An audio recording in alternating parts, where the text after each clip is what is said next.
আচ্ছা, আমি আর রক্ত দিতে রাজি না। আমরা রক্ত দিচ্ছি আর সচিবালয়ে বসে ওরা ভাগ করছে 5 কোটি নাকি 10 কোটি। ছাত্র নাগরিক এই সরকারের বিরুদ্ধে কথা বলা শুরু করবে। আচ্ছা, আমি আর রক্ত দিতে রাজি না। আমি ব্যক্তিগতভাবে আর এই যে স্লোগানটা হয়, দিয়েছি তো রক্ত, আরও দিব রক্ত, রক্তের বন্যায় ভেসে যাবে অন্যায়। কারণ আমি রক্ত কাদের জন্য দিব? আমি যখন দেখলাম আমরা রক্ত দিচ্ছি আর সচিবালয়ে বসে ওরা ভাগ করছে যে মেথডস অফ পেমেন্ট, যে 5 কোটি নাকি 10 কোটি, বলতেছে যে আমি ভাই নির্লোভ মানুষ, আমার এত লোভ নাই, 5 কোটি চলবে। তারপরে যখন বললো যে স্যার 10 কোটি, বলতেছে তোমার যা ভালো মনে হয়। কিসকাউন্ড্রেল, অসভ্য।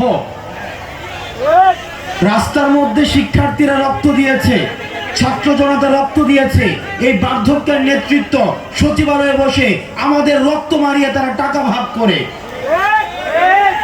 সুতরাং এই বার্ধক্য নেতৃত্বের জন্য আর ছাত্র নাগরিক আমরা রক্ত দিতে প্রস্তুত না। আমরা আমাদের জায়গা থেকে স্পষ্ট করতে চাই, আপনারা যারা সচিবালয়ে বসে নীতি নির্ধারণ করছেন, আপনারা সচেতন হন। কারণ ছাত্র নাগরিক 5 তারিখ যেভাবে হাসিনাকে তার মসনদ থেকে নামিয়েছে, আপনাদের সচিবালয় ঢাকা বিশ্ববিদ্যালয় থেকে 4 মিনিট ওয়াকিং ডিস্টেন্স।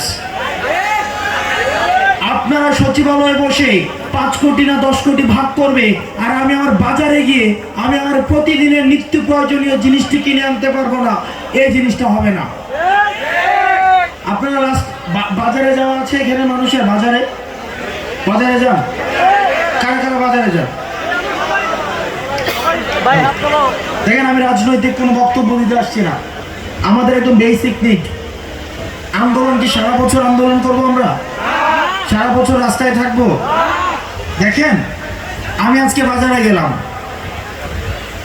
একটা বাজারে একটা মানুষ যে মধ্যবিত্ত আমাদের মতো, সে বাজার থেকে কখনোই যে একটা এই সাইজের ব্যাগ দিয়ে কখনো বাজার করে এখন বাজার করে বাসায় ফিরে আসতে পারবে না। আমরা আজকে এই সরকারের 2.5 মাস হয়েছে, 2 মাস হয়েছে, 2 মাস হয়ে যাওয়ার পরেও কেন বাজারের সিন্ডিকেটগুলো এখনো পর্যন্ত সচল থাকবে? বাজারে কেন যে সবজিটা উত্তরবঙ্গে 30 টাকা, কি কারণে সেটা ঢাকায় এসে 100 টাকা হয়ে যাবে? সুতরাং আপনারা সরকারে যারা আছেন, আপনারা বিভিন্ন সরকারি সুবিধা নিয়ে আছেন, আমরা যারা রাস্তায় আন্দোলন করেছি, ছাত্র জনতা রক্ত দিয়েছে, তারা সরকারি সুবিধা পাচ্ছে না, তাদের বাসার বাজার সরকারি টাকায় তাদের ফ্রিজে আসে না। সুতরাং বাজারের সিন্ডিকেটগুলো ভেঙে দিয়ে সাধারণ মানুষের কাছে যেন বাজারগুলো পৌঁছে যায়, আপনারা সেই ব্যবস্থা দ্রুততম সময়ের মধ্যে করুন।